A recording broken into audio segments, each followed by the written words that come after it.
Hello,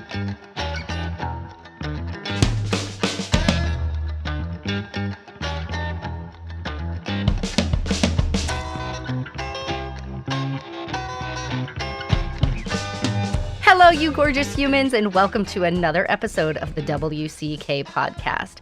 As a side project, we've been interviewing some of our community's game masters about their experiences.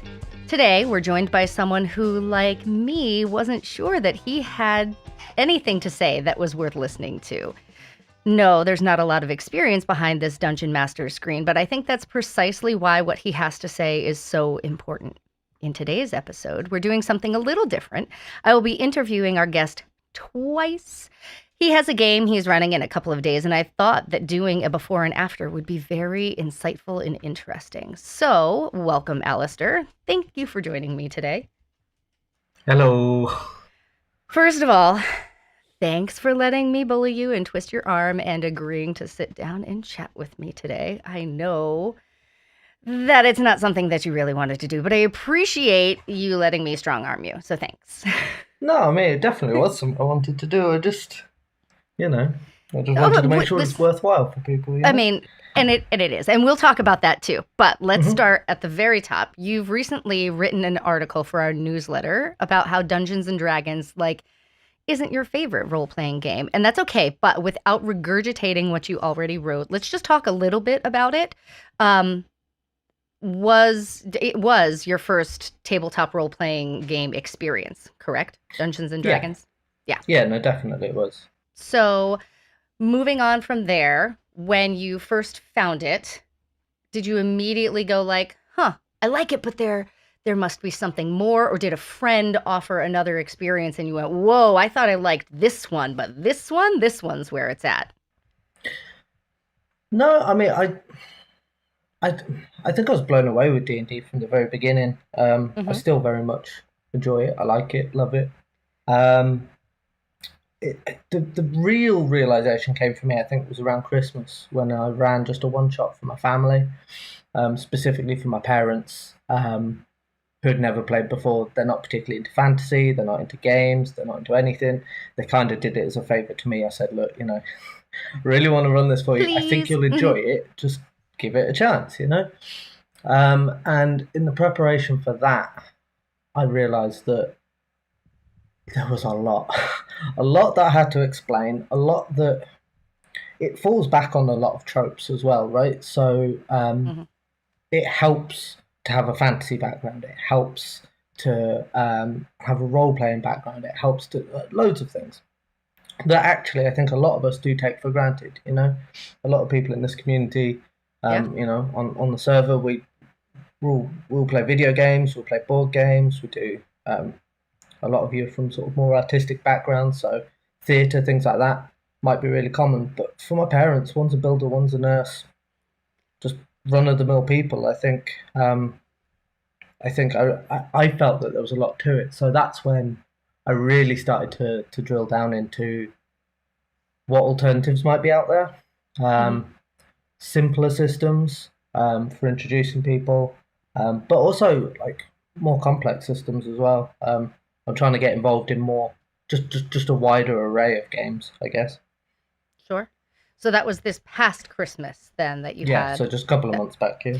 Okay, so that was not your first time running a D&D game, though, because you and I, at the very beginning of our kind of talking relationship, we were troubleshooting some issues with you running a game and trying to problem solve for some of those things that were going on. Was that instance your first time running a game? No, my very first time was running a little combat encounter for scouts. At the time I was a scout leader, I found a couple of things. So one of the scout badges was in conjunction, I guess, with Wizards of the Coast, and they will give out a free starter set to scout groups. But I didn't end up using that because I thought that would perhaps be a bit too much for the scouts that I was looking after at the time. So I found a child-friendly sort of dungeon encounter, and I ran it a couple of times for a couple of different groups. And then from there, I think I ran a couple of one-shots before I even ran my first sort of campaign. Interesting. So, just kind of as a side little journey, a side quest for me, because this is what I do. So I didn't realize that you had run this for a group of children then. Scout leaders can come of all sorts of different ages, but you were the adult in the room. You weren't a fellow like scout running it for lower tiered scouts. So Yeah, you no, were an it's adult running for children. That was your first experience? Mm-hmm. And you kept going? Yeah, I mean, the thing is, I already had the bug at that point. So what it was I think it was around the end of lockdown. Various social medias on all the sort of short video formats, they were all pushing Dimension 20. Yep. And both me and my partner, who like she's less into fantasy, but we were both getting these videos, and we were like, "What is this thing? It looks amazing! I have to get involved." And I think for me, I was determined to play it and to run it, no matter what, no matter who with. And it just so happens that we didn't really have people in our area. We live sort of semi-rural, so I guess the first opportunity, like I said, was the Scouts one. And I saw that there was a badge for it, and I thought, you know what, I'm just going to make it work, and we'll see. And as it turned out, it was a lot harder than I thought it was going to be, certainly. But then, I mean, you started off, didn't you, running games for your children? Yes, but the difference is they're my children, and True. I know my children heavily presuming better than you knew those scouts, right? So me being able to anticipate, where they would go. I knew that one of my kids would kind of have a murder hobo tendency, and another one would be my problem solver role player, and another one might just like not want to actually be in the room while we play, just be involved and not actually be involved. So I could anticipate those kind of things. And also, right, I think as a parent, I can go, hey, you know what? I feel like this isn't going the way that it's supposed to be. Nobody's paying attention. We're going to stop. And I feel like that might be a little different as a scout leader trying to run something for an event, right? So you should have gotten a bravery badge, I think. If you haven't, we'll get you one. We'll design it and put it in the mail for you. So interesting. We've talked on the podcast before about kind of challenges running games for kids. So you've got experience with that, and also now with adults. Just your family or friends as well? I believe friends as well too. Yeah, friends as well. There's so I ran a game for my partner and then another couple, basically. So give me an example maybe of a problem that you've had to solve in the moment while you're behind the screen. I can think of loads. The one that really comes to mind, I think, was there was a question over the rules regarding, I think it was shove attacks. And I can't remember the specifics now, but basically at that point I was still, I was running my first full campaign. I don't claim to know the rules by any stretch. In fact, I'm the sort of DM who I kind of make rules up as I go, in the interest of trying to be fair, but like that's more my style. And then my players, it was all really their first campaigns as well, so they were learning the rules, and I think it led to this perfect storm of them questioning my decisions from a perspective of, well, hang on a minute, is this what the rules say? And I would be like, well, no, this is the ruling I'm making. I'm trying to be fair. And I think in that particular scenario, it was a case of they wanted to shove somebody and do an attack.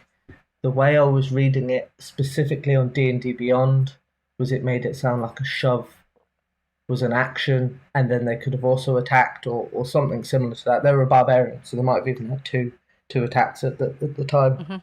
And I think I ended up coming down saying, well, you can attack, but it would be the equivalent of an unarmed strike, and then that Mm-hmm. devolved into about 40 minutes of going, well, is that the rules? Is that not the rules? I don't know.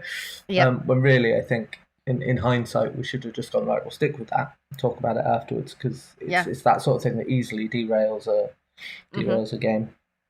But then we learn. That's how we learn. So Yeah, of course. You're saying that, and I go, I have a character who I have played in a one shot who is a shield master. So shove attacks are a big thing, right? Mhm. With her shield. I can't remember what the rules are for shove attacks, and I've played a character that has that. And actually, I just created another character for a campaign. Um, her name is Juniper, and she's a rune knight, and she's a tiny little spicy thing, and she is going shield master as well. So I should know all of those rules, but I don't. So you're not alone.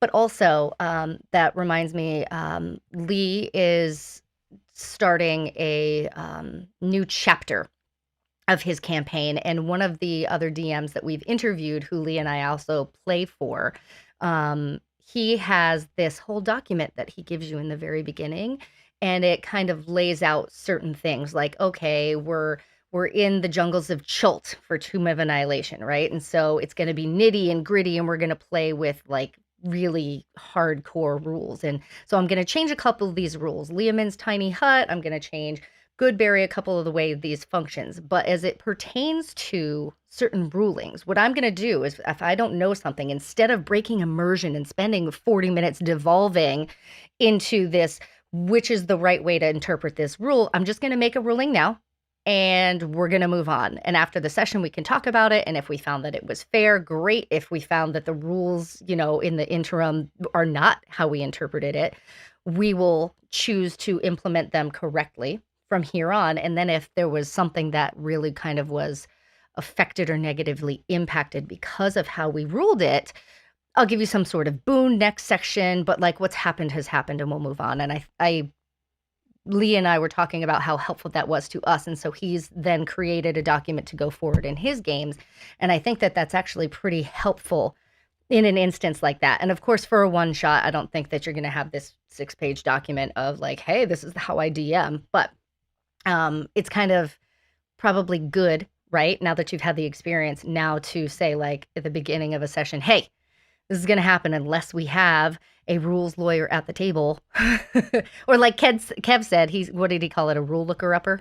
Yeah. Something like that, we'll go on. But as far as you prefer, then I have a feeling I can answer this, but do you prefer as a player to have a stickler for rules exactly 100% by the book DM, or do you like yourself something a little looser and we can bend these rules on occasions to fit our narrative kind of storyteller?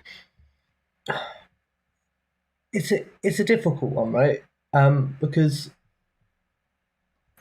I know me as a DM, I at least playing with beginners, which is my main experience, is I've got the knowledge of the campaign. I've got the knowledge of where things are going. So I might Mm-hmm. actually go, I would like to change this ruling in this one instance because I know that perhaps I don't want them to take damage here, or I don't want them to do this because it will negatively impact something that's due to come up in 5 minutes' time. Sure. As a player, I can see how that might come across as a bit strange, a bit weird, a bit wrong, and it might get people's backs up. So, is it like in campaigns that I'm playing in, what would I like to see, or what do I like to see? I don't know. I suppose I have this inherent trust that your DM's gonna take you in the right direction, right? I think that is exactly where my mind was going, and it was what I was going to say as an aside, right? Like the person that you're playing with hopefully is somebody that you trust. And I remembered this instance where you were talking about this game that you were going to run, and well, how can I change this to make it so they don't all die immediately, right? So I think knowing the behind the scenes part of that, your DM is looking for maybe sometimes outs. So it's not a TPK in the first 2 minutes, right? And so if they're going to bend the rules, it's generally going to be in your favor, right? Even if it doesn't make sense to you in the moment, like you said, having that trust that they're going to lead you down a path to have fun, because they should be there to have fun. And I have played for DMs before that their definition of fun is them winning over you winning, which does not leave for fun for me. Yep, that was big thumbs down from everybody. It's not a good, healthy kind of way to run a game that is supposed to be a friendly and kind of relationship community building game. But I think I agree with you too that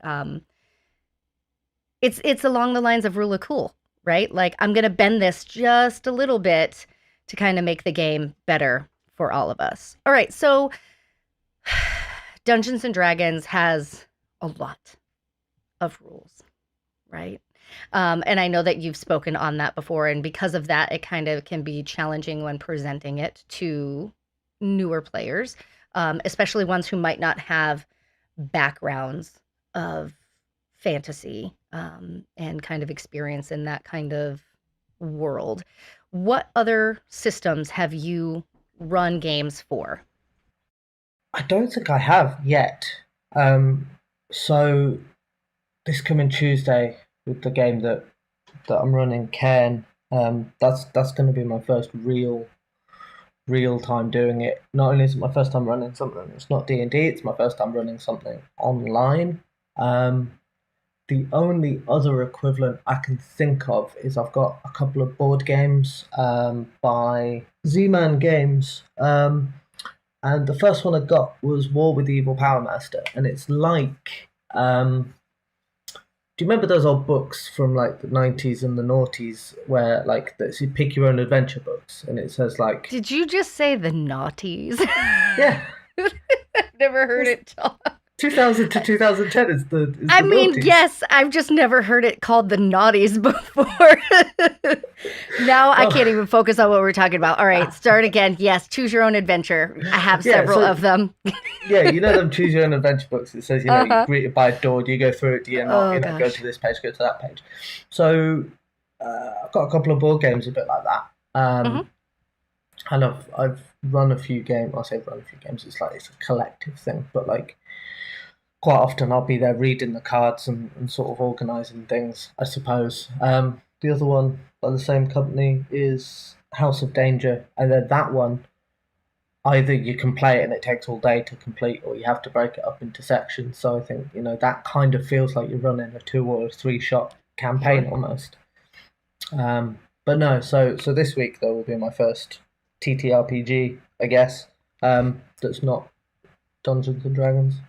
I'm very excited about that. So the second part of this episode will be our after that has been run. So I've got a bunch of questions lined up regarding that. So first, I guess I'm grateful that you pronounced it, because I've only ever read it and I was like, Cairn. Cairn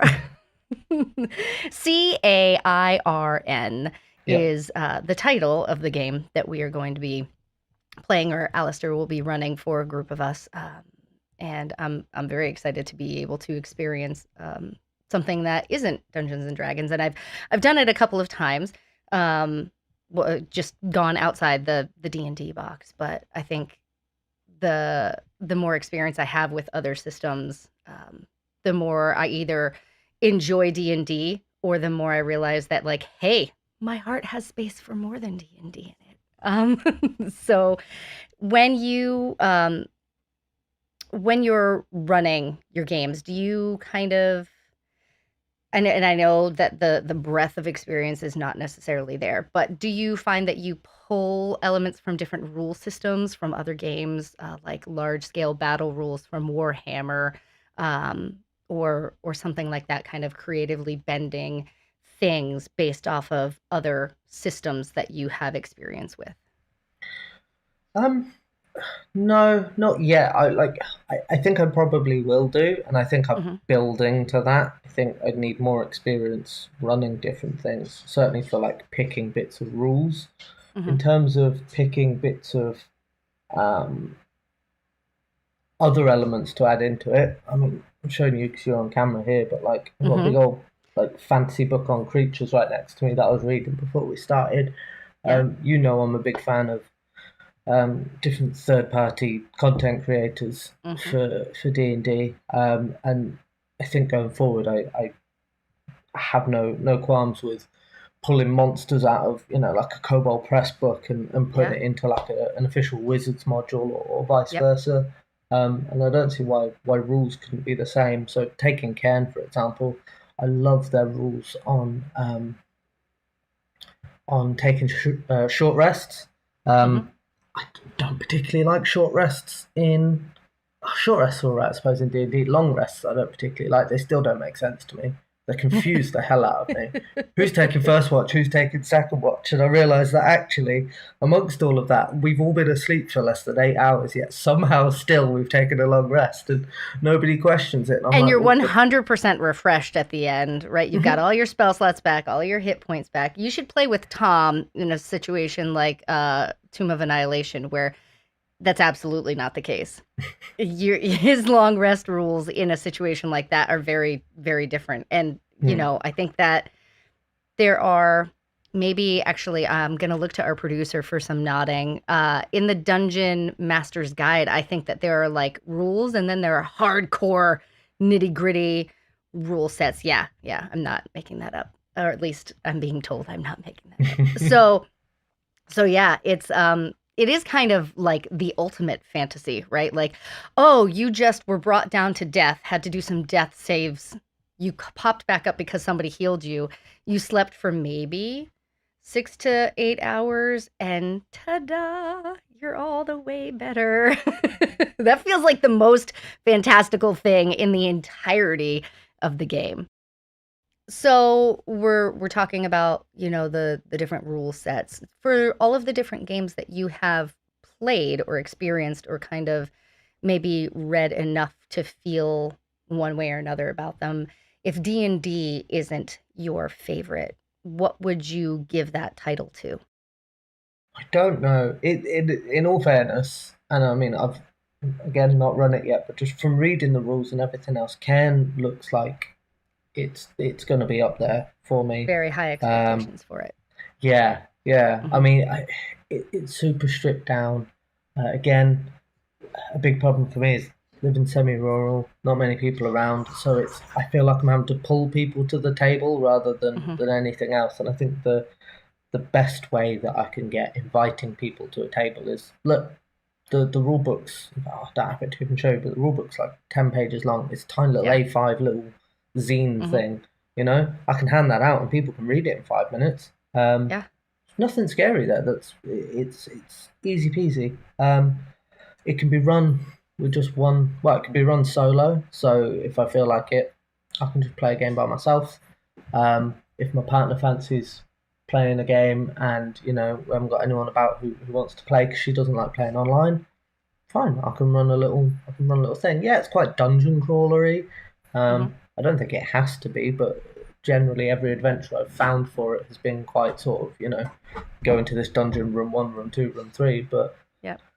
it's a great place to start building from. And they're already working on the second edition of the rule set, which fleshes it out. I mean, it looks like it risks getting beyond the Big. simple Yep. game that it started off as, but who knows? And then there's a few that you and I have talked about before Yeah. that aren't even so much, I guess, fantasy fighting games, but like Roll for Shoes. It's just a Yep. fun little role play game.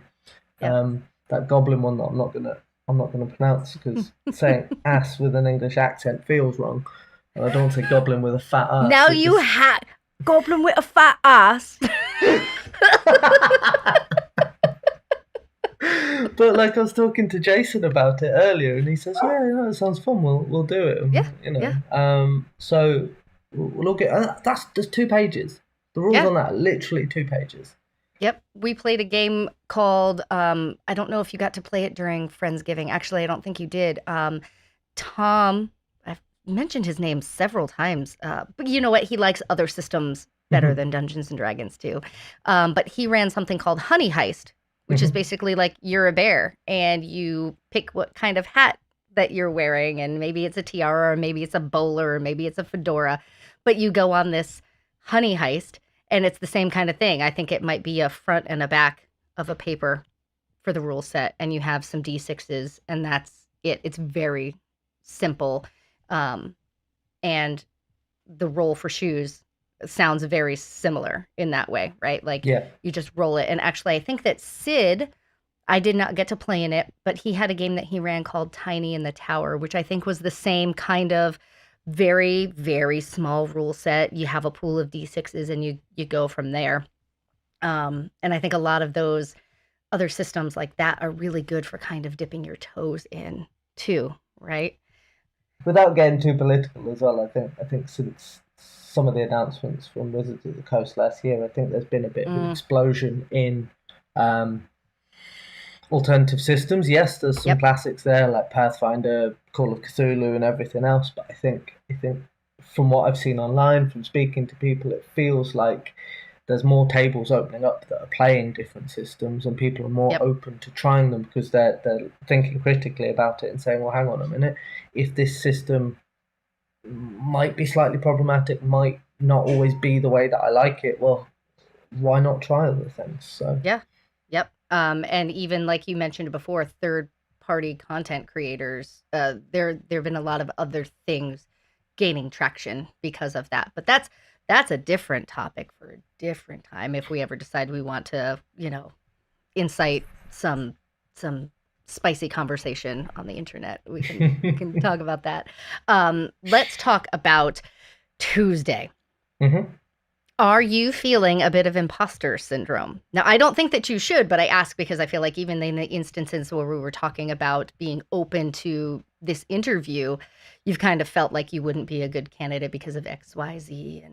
And I know you say that you like to talk about yourself. I like to listen to you talk about yourself, but sometimes, right, I'll even talk about myself, but that doesn't mean that I too, when they were talking about doing my interview, didn't go, I don't have anything worthwhile to say. I can't do this. And even beyond that, like then going to run a game for the people who I go, you create such wonderful worlds for me. And I can't do what you do. I might as well just not even try. And I know that there are several people who are upset at me because of that. And I'm working on myself. But how do you feel? Do you feel like you're coming to the table having to put on a mask and pretending that you can do it when you don't believe that you really can? Or what are your feelings right now about it? I mean, before yesterday or today or both, I don't know, but before this weekend anyway, I was panicking. I was really panicking. Despite saying that Cairn's really easy, simple rules, I was like, I don't know them all, and I have to know them all because I'm introducing a brand new game to everybody. And the same with the adventure. I was like, I'm gonna have to. I really struggle to. I'm doubly cursed, right? When it comes to running games, is that my memory is pretty poor, and I'm also really disorganized. I won't write stuff down. So, I mean, I knew that already because I played as a fellow player with you in a campaign. And I know what the note-taking skills were before I got there, but okay. But I don't know. So I'll read through like a module or an adventure or whatever. I'm like, right, yeah, I've got it. 5 minutes later, forgotten it again already, and I'm like, And so there's some elements there, obviously, that I need to work on. But this weekend, I've read through everything 2 or 3 times. It's now finally sinking in. The guy who created this game, he actually ran this adventure that I'm running on Tuesday. And he's posted a video on YouTube. I basically watched it. It's 2 hours long with a bit of faffing about and some other bits in there. And I realised that actually, if I run it like he runs it, it's going to be fun for everyone. So yeah, I think that it's helpful to have YouTube kind of playthrough available, right? Because reading about it is one thing, reading about it and imagining how you would put it into practice is another thing, but being able to watch how somebody else does it or sit in on a session. I know that there's somebody who asked if they could sit in on the session that you're going to be running, can definitely be helpful for you running your own game and kind of easing anxieties about it for sure. Now, So you've seen that. You feel a little bit more prepared. Are you are you on a scale of nervous to excited? Actually, one of my kids has the best word for it. She came home one day and told me that she was nurse-sighted, and that's nervous and excited. So maybe you're a combination of both. But tell me how you feel a little more prepared, but what are your expectations for this game? I mean, my expectations, of course, are it's going to be fun, right? It definitely is. I have the advantage in that you guys have, well, I've never played the game, but you guys have never played the game before. I sort of, it's almost like I hold the cards in that sense. Yes, I've sent you the rules and I will resend them probably today or tomorrow. But it's I've read it through multiple times. At the very least, that sort of gives me that sort of slight advantage. But if I do, like, my one apprehension, I guess I would say though, would be it's a really small adventure. I'm scared that it's going to be over in half an hour and then that's it. Mhm. But then equally, most of my one shots, I never get to finish them because they're too long and they like people go, okay, yeah, we'll stop there. And I'm like, yeah, we'll stop there, and they just we never pick them up because I've been like, oh yeah, it's just one session, we'll be fine, and we'll do this, we'll Mhm. do that, and at least this it gives us time to really explore everything. If we want to explore it, if we don't want to explore it, if we just want to run through, we can run through, um, and it's a slower pace of game as well. I Yeah. think that's by design.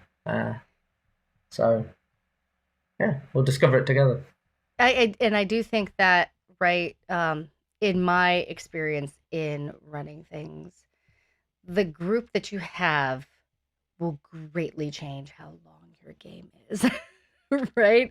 You've got jerks like me and Jason, since he's, said it before, who are like, we could just sit at this table and role play at the same like kitchen table over a cup of terrible mint water tasting tea for 3 hours and bullshit back and forth about nothing in character. But we could stay there the whole session and just role play back and forth about nothing.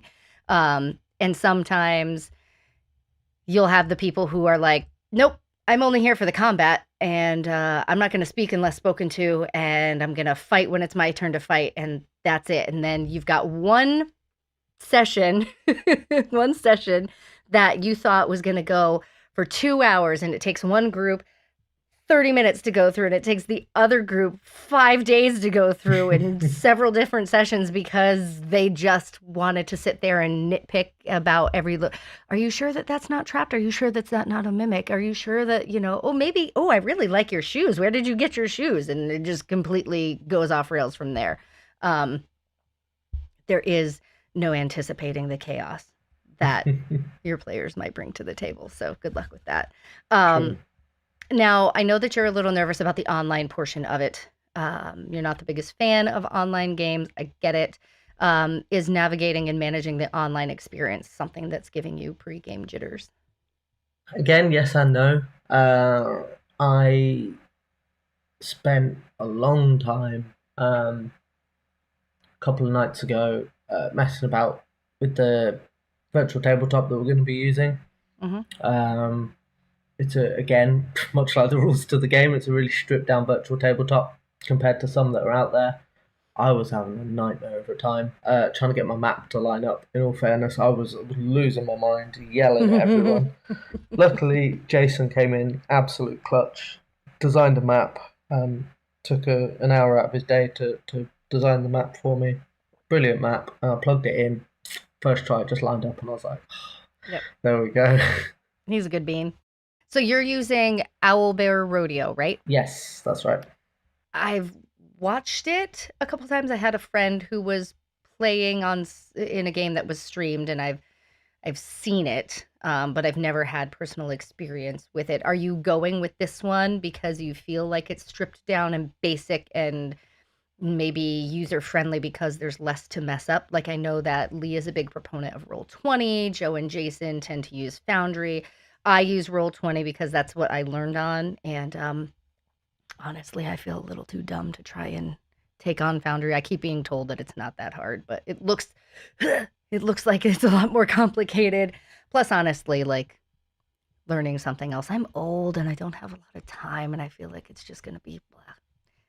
Owlbear Rodeo, are you using that because it is the most simplistic, or is there another reason? Yeah, predominantly it's that. It's like I don't want to detract from the actual experience that we're having, and I understand that a good virtual tabletop can easily add immersion for people if it's done well. Absolutely. I think if it's done not so well, it has the potential to detract from immersion, and I know I just wouldn't do it well. I mean, coupled with the fact that as a player, when I've been using some of these things, one, it doesn't help that I was on my laptop with the trackpad, so trying to like right click and drag and do stuff impossible, which then made me frustrated. But I also used to mute the tab, like so the DM would put lovely music over stuff, and then I couldn't hear a damn thing that was going on. So it's like muting that. I'm really sorry, but Yep. And I realised with Owlbear Rodeo, like the prime thing is going to be us, right? We're going to bring the life to it, and Owlbear Rodeo is going to serve as just a little extra. Now, as for my DM style, I am Theatre of the Mind, which is completely ass backwards because I can't see things with my mind. So try Same. so try running that Theatre of the Mind. I don't know why I do it. I don't know how I do it. It just again it simplifies things for me. It's one less thing for me to worry about. It means I can focus on the players. I can focus on getting my bits right. It's just one less thing. As time goes on, maybe I'll build up to it. Yeah. Well, we'll see. Listen, before I let you go completely, you've listened to a bunch of our previous episodes. You are involved in our community. You just talked about how, you reached out to certain different people about helping you with different elements within putting this together. What advice from anybody in your life, I guess, but what advice have you found the most helpful, or what advice have you found particularly soothing as you've been making your preparations to run this game? I mean, without being a massive nerd, I think all of your previous podcasts collectively have been an inspiration. They have been the drive for me to go out and run games for everyone here. Those podcasts, I think, are single-handedly the reason I've gone out and bought myself a new laptop so that I can work stuff out. Within half an hour of having my laptop switched on, I was messaging everyone saying we're playing a game next week. I've got a couple more Cairn adventures lined up. I've got a mini D&D campaign lined up all over the next couple of weeks, months, as people become available. And that is all due to obviously listening to you guys talking about your character creation, your spell augmentations, everything else, but also the DM interviews, hearing the wide range of people and then realizing that I can do it too. I just need to just take the plunge, and so that's what I'm doing. Very excited. I love it. I mean, I love it for multiple reasons. I'm very excited that you will have the opportunity to be giving those opportunities to us as a community to be able to play. And I don't think that there's a single person within our community who's ever frustrated with like, oh, I mean, aren't you supposed to know everything? Just like, I came here to play and not to watch you learn. Everybody is going to have a great experience. And honestly, everybody learns while you wind up learning too. So, I'm so excited to hear that. Well, all right, friends, we're going to hop into our time machine and leap into the future to see if all of the thoughts and worries that Alistair has will hold any truth, and talk about how the game actually went. So we will see you on the flip side. Now's the time. Remember, I told you we were going to play. We were going to make the noises. Are you ready? You're going to do it with me? Yep.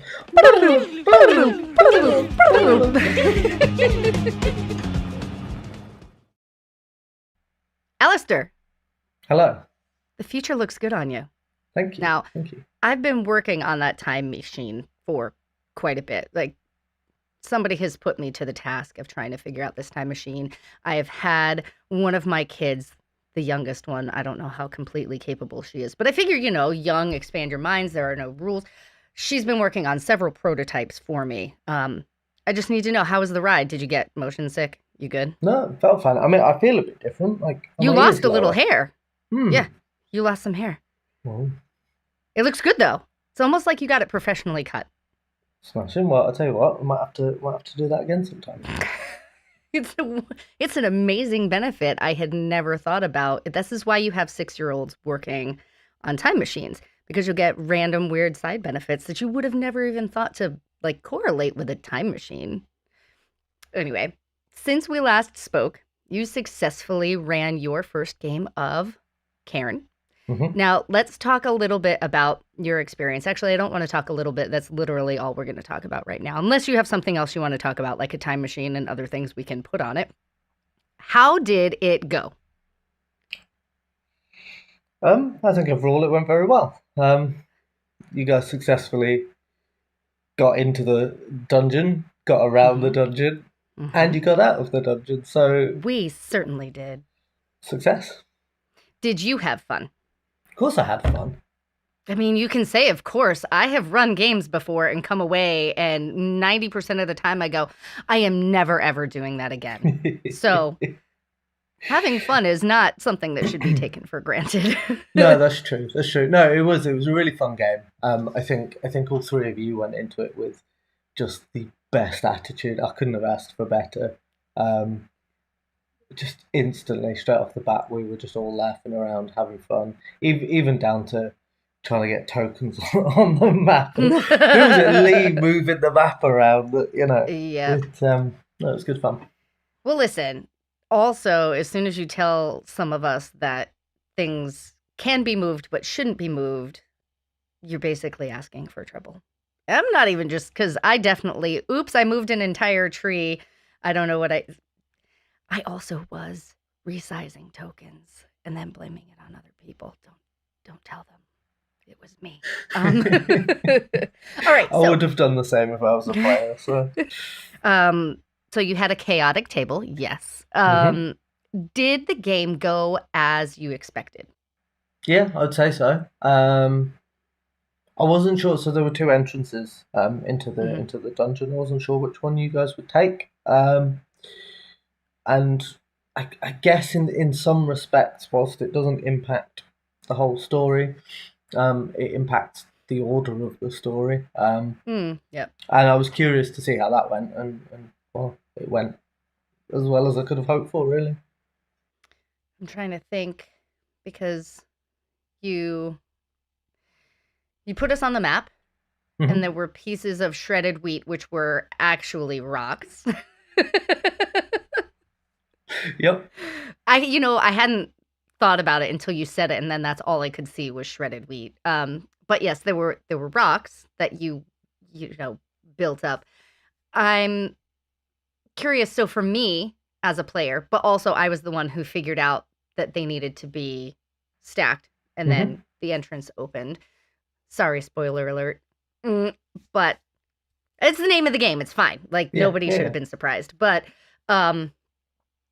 I don't think that I ever would have gone and looked for another entrance. I wonder if the other two players would have. If that were me running it and I dropped people there and they saw that, that's the only thing to do. But obviously, because we met a little friend inside who had entered from that other entrance, which we used as the exit, obviously there are reasons to go through the other entrance. Now, okay, so did the game, as a new to you game, as a new to being run by you game, first experience at all with it, whether playing or running, did it as a game system live up to your expectations of it? Yeah, 100%. Yeah. I picked it specifically because it was simple. I picked it because, I knew that it would be one less source of stress, right? If I could remember all three rules for it, then I'm laughing. Yeah. And lo and behold, we didn't. It's not like we tested the rules. It's not like things came Yep. up that made me scratch my head to go, hang on, how do I rule on this? And I think if we were to play a longer campaign or a few different one shots, we might get opportunity to do that. But Sure.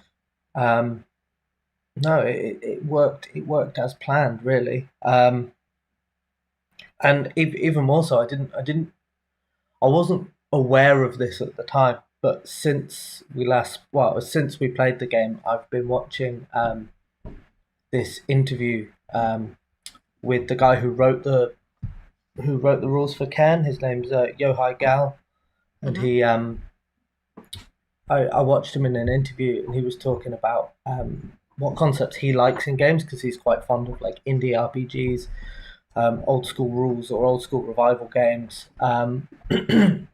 And he was sort of cherry picking the bits that he liked from different games. And it wasn't until he sort of said that in Cairn you don't have for your three ability scores, you don't have modifiers. It's just your score is your score, you know. Mm-hmm. And it took him sort of vocalizing that for me to actually go, oh, hang on a minute, yeah, that's one of those things. The character sheet, super simple, Mm-hmm. which I think makes it ideal for introducing to people. I mean, you saw it. We rolled up characters as well within I think didn't you time it was 7 minutes, and Yeah. Yeah. It that was was with a very bit of simple. joking about and a bit of everything else, you know. Mm-hmm. And that was for people who had never rolled up characters using that system before. So it's yeah. I mean, let's say you have a game that falls through. Let's say you play D&D on the weekly, and you know your DM doesn't show up, or one of your key players doesn't show up, and it's like, well, hang on a minute. Instead of playing our campaign, let's just dive into something new just for this 1 week. Everybody can come to it brand new at the table. Yeah. Yeah. It was very easy as a player. Um, so we talked about you had sent me the rule book prior, and I scanned it over, but for me, I'm a person that kind of I won't fully understand and retain it until I do it. And that was Hmm. my biggest problem getting into D&D was I could read the rules and then go I mean, I can intellectually kind of understand it, but sometimes, especially we've talked about how complex the rules can be. Yeah. Sometimes it's just I got to stop and I just have to do it. And that's kind of where I went with this system, where I'm going to briefly kind of run over it.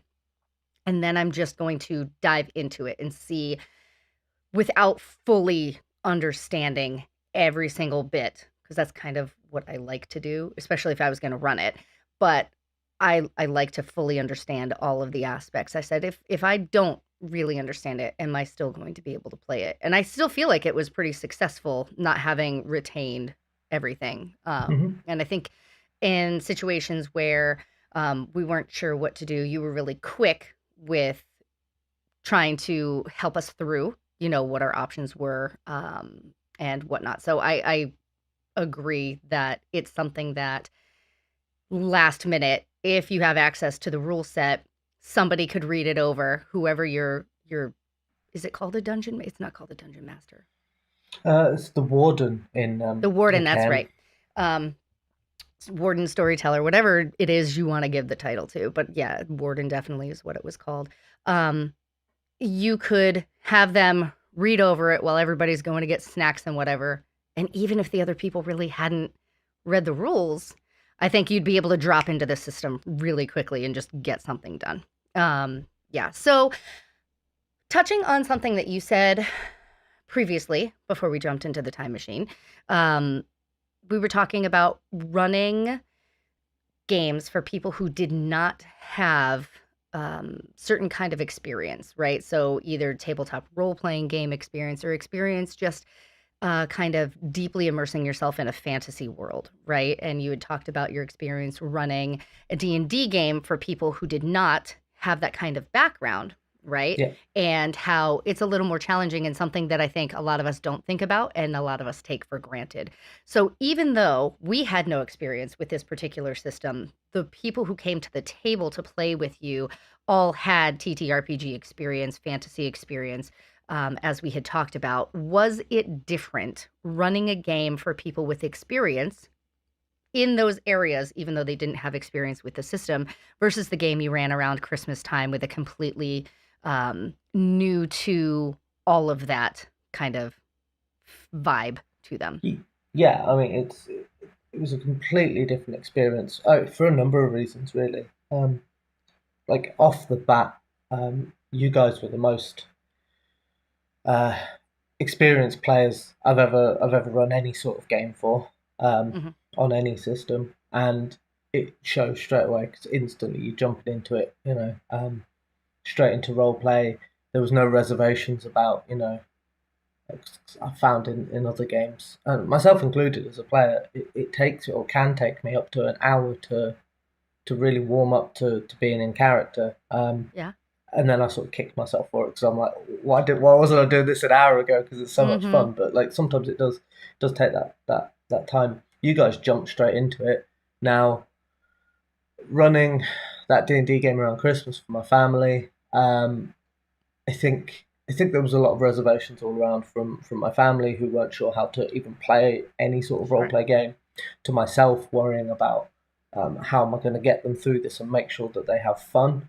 Um, if if you were to ask me what system I think I'd use going forward out of D&D and Cairn, I would lean more heavily towards Cairn now. In Hmm. fact, I went round to go see my brother yesterday, I think it was, and like he asked me to help him with something for work, but I was very tempted just to take the book round with me and just say, look, you know what, even just for an hour, we can run a bit of it because I knew that it Yeah. would take Yeah. no time at all to get set up, um, and it's yeah, because I know that he likes playing D&D, he just doesn't get opportunity to do it, and I thought, you know what, let's show him something else, something that even he could take away with him, Yeah. and introduce it to his friends, and hopefully the whole thing just Yeah. propagates. But we'll see. Well, we will have to get him involved and then watch that snowball effect. And then maybe we'll even jump into the time machine again and figure out how that all went and how far he has spread that system to the people that he likes to play with as well.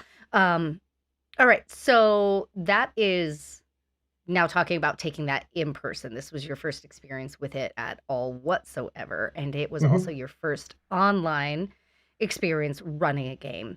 How was the online gaming experience for you? Um, better, honestly, better than I thought it was going to be. I Hmm. know I had a lot of reservations about running it online. I think, I think I made the right decision in going with something like Owlbear Rodeo. Hmm. I think it fits my play style, or my DM style, I suppose, um, which is slightly more chaotic, slightly more just less, or slightly less serious, right?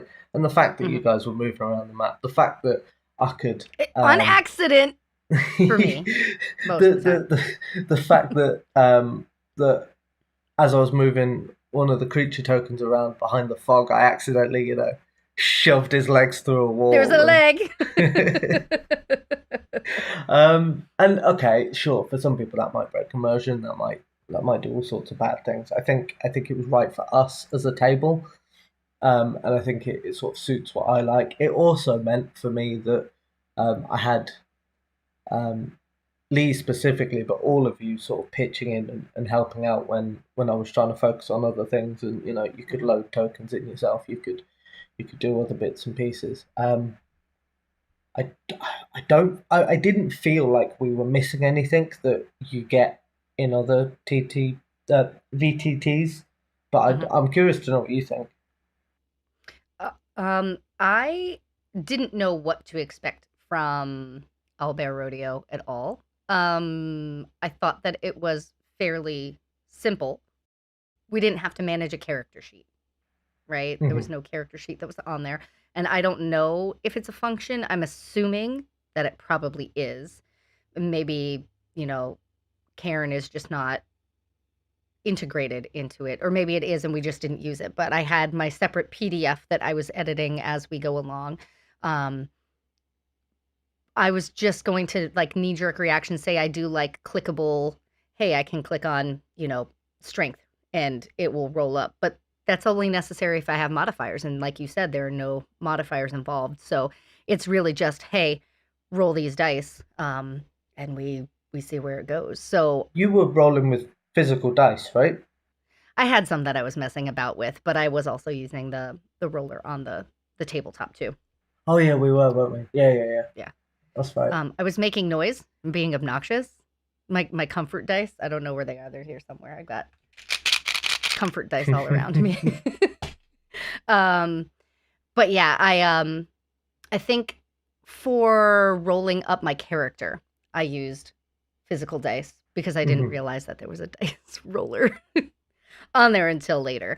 But the thing that I didn't like was being able to move the maps and assets. That made me, once I realized on accident that I did it, I was very nervous to even touch anything because I didn't want to be the one that messed everything up and like threw you. Not that you got thrown into a tizzy, but I didn't want to be the cause of that. Like, well, you moved the whole thing and now like the fog of war is moved and you can see all of these things over here. I didn't want to be the cause of that kind of chaos. So that part was a little stressful. I think I could have locked down the assets and tokens and things. I just I hadn't had time to play about with that. Yeah.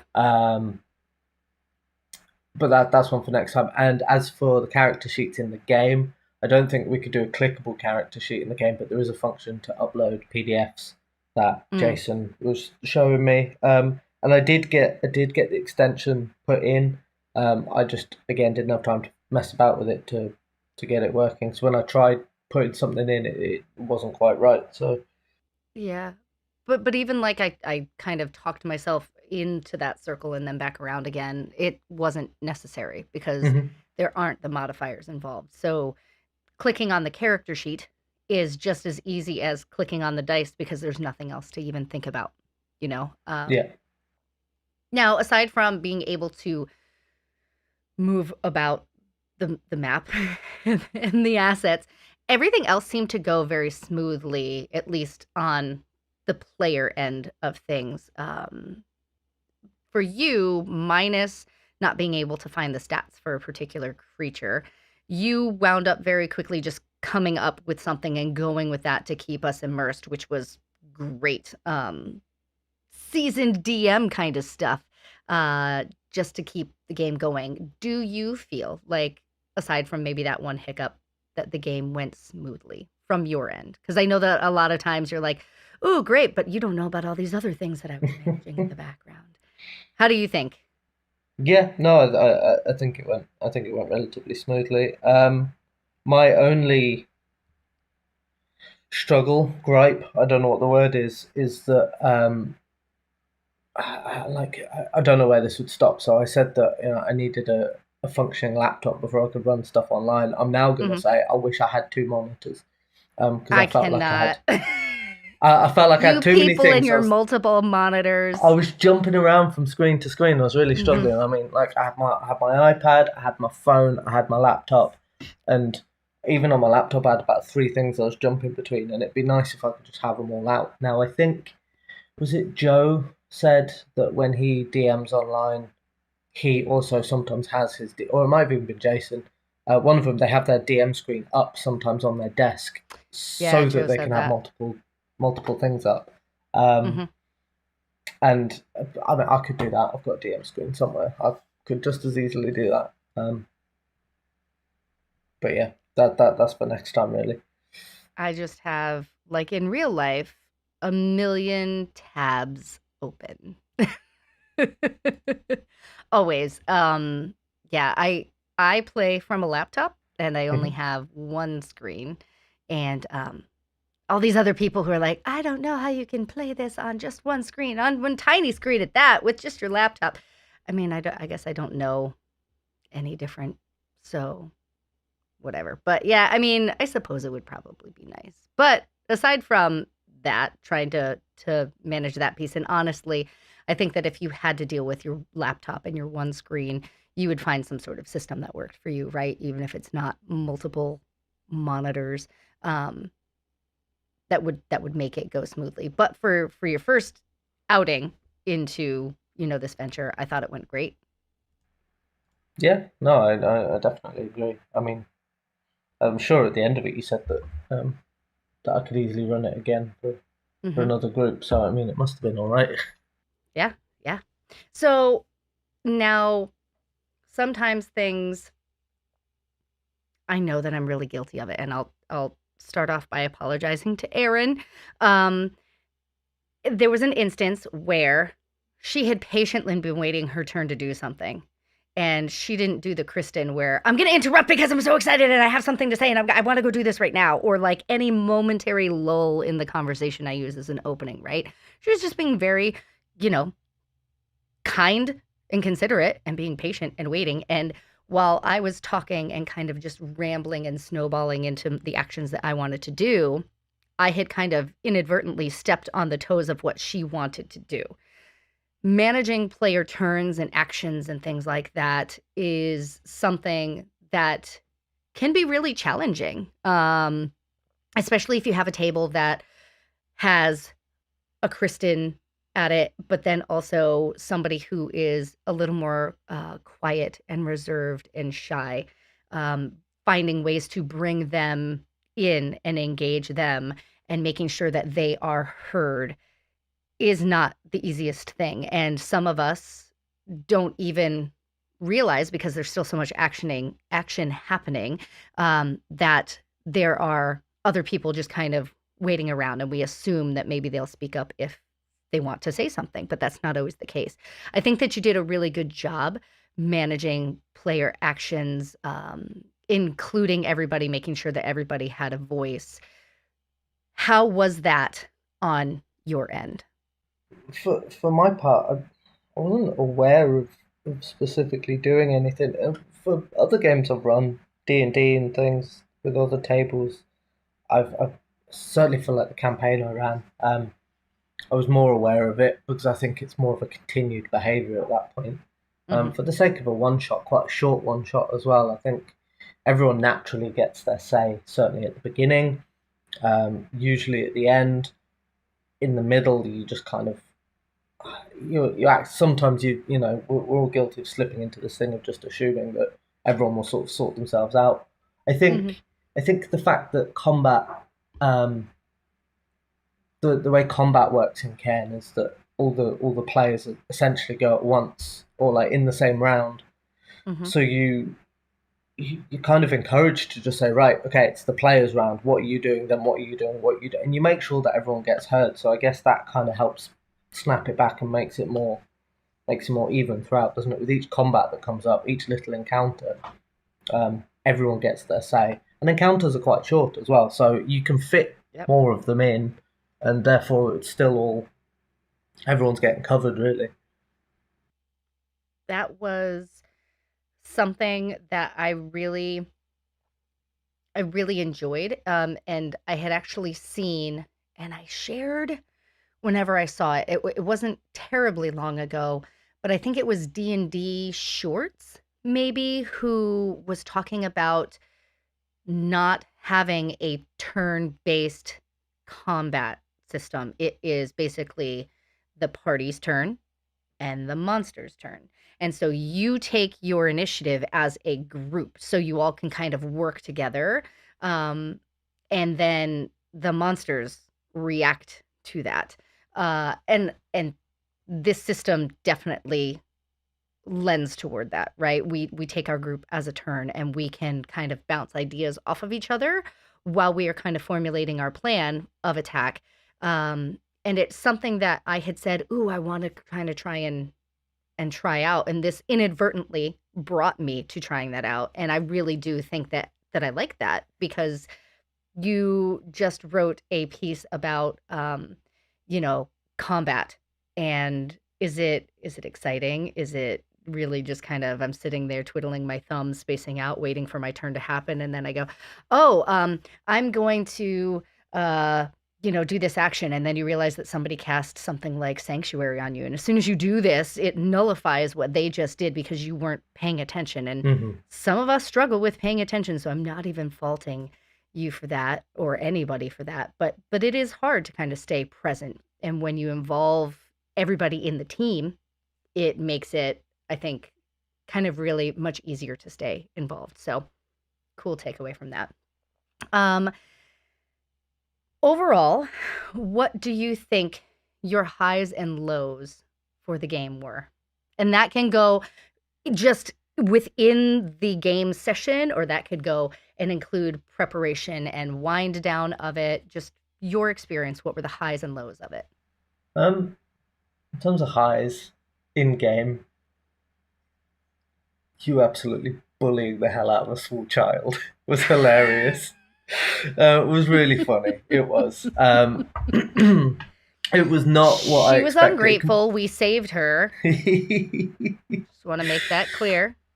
No, but you guys completely sort of subverted my expectations of that sort of that room, of that scene, which kept me on my toes, and it made it fun and exciting for me. And it's something that I don't think would happen, if I were to run it for another group, right? Not everybody is as good as bullying children as I am. I've got a lot of experience. I got too many kids to not, just practice bullying them for RP's sake, right? No, that's weird. That's a whole other episode. That's not something you want to be admitting to, is it? Oh yeah, I'm just kidding. I definitely don't. It's the sarcasm that gets them all the time. Mom, I don't know if you're being serious or sarcastic right now. That's where my bullying actually, it's unintentional bullying. Continue. Bullying children is your high. I don't know what that says about you. Keep going. Nice, turn around on me. I see. Mm-hmm. No, but it was unexpected, is my point, and it made the game unique for me.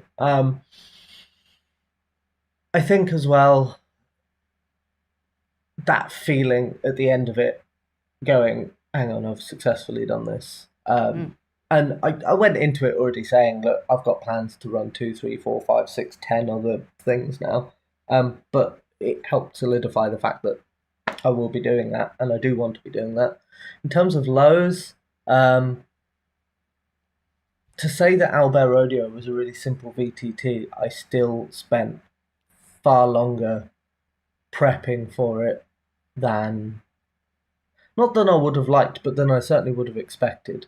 I think playing a physical game, I would have just printed off the map, maybe cut out some bits of paper so I can cover, different bits. But I did spend a long time fiddling about different maps, editing a scan of the original to try and make it fit, and then it didn't work, and then luckily Jason helped build something for me, and it's all time that I didn't realise I would necessarily be putting in. But on the flip side, I was about to say, being forced to do that preparation, that sounds wrong, but like having to go through those steps actually encouraged me to really prepare, whereas I've been guilty in the past of going, right, I'm going to do session prep today, and I sit down and I'm reading stuff, and I guess I get like 2 sentences in, I go, oh well, I guess I've prepped, it's fine, I know what I'm doing, and I'll walk off. Like I was looking through the prep notes for my D&D campaign that I ran last year, and the first 3 sessions I had everything written out in bullet points because I basically copied it from one of the D&D starter sets. Had everything written out. I'd scanned the stat blocks for like goblins that they were going to see, and this, that, and the other, and I'd stuck them in my book. And I'm like, right, so I've got everything I need. Everything's highlighted within an inch of its life. I know what I'm doing. After session 3, my notes are: they go here. They probably will see this. It'll be fine. Read the book. So I think yeah, having that thing to encourage me. So physically looking at the map for 2-3 hours as I was messing about with it, putting assets in and doing other bits, made me go, hang on, right, what happens in that room? Yeah, I'll just double check. What happens that? Yeah, right. So it's solidified in my mind, and I suppose I was way more prepared than I've ever been. For the shortest thing you've ever run. Yeah. No, that's great. So in closing, what I would love for you to do is address the people that were in your position a week ago, not having run a game online, maybe never having run a game at all, or running something that is completely new to them, right? What do you have to say to those people? words of advice, encouragement, warnings, telling them to stay away from certain players who cannot behave at the table. Whatever it is. Yeah, just it. don't do it. Just don't bother running it. No.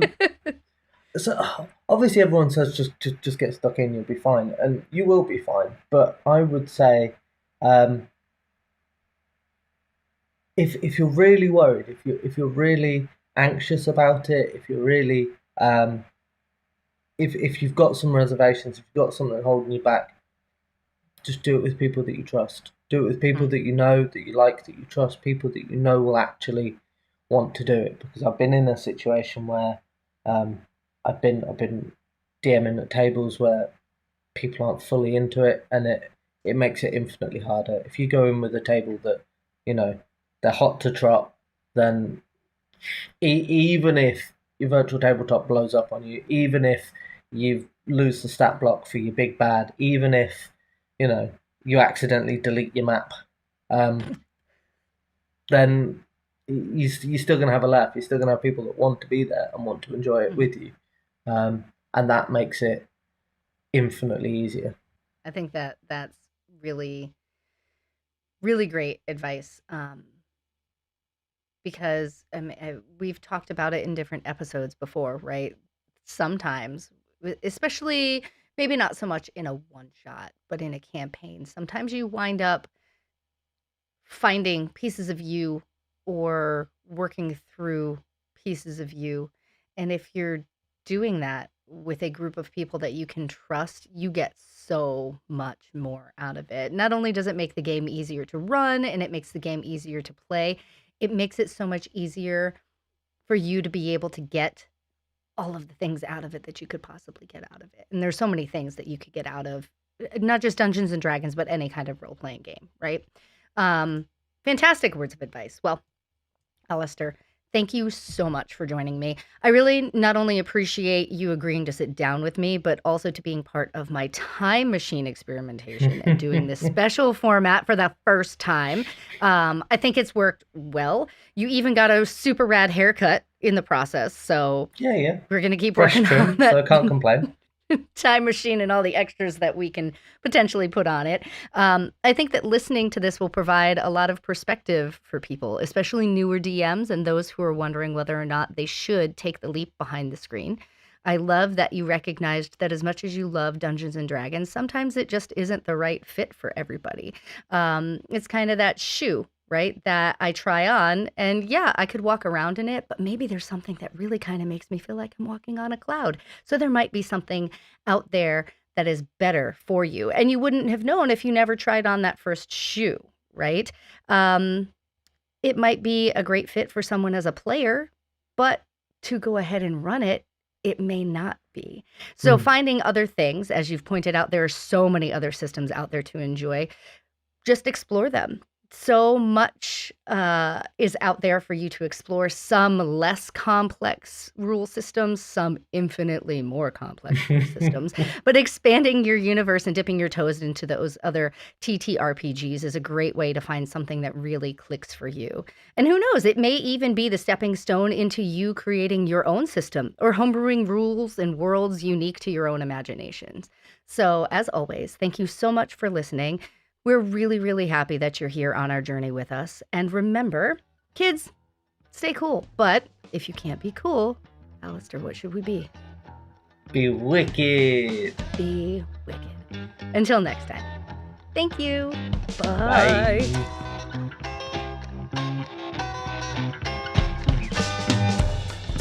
Thank you to Kev G. Moore for providing the music for this series. Check out his links for YouTube, Spotify and Patreon in the links below. Wherever you found us today, don't forget to like and subscribe for more great content, and if you want to find out more about what we do, how to support us, pick up some merch and find links to our friends like JB Media, visit us at wickedcoolkids.co.uk.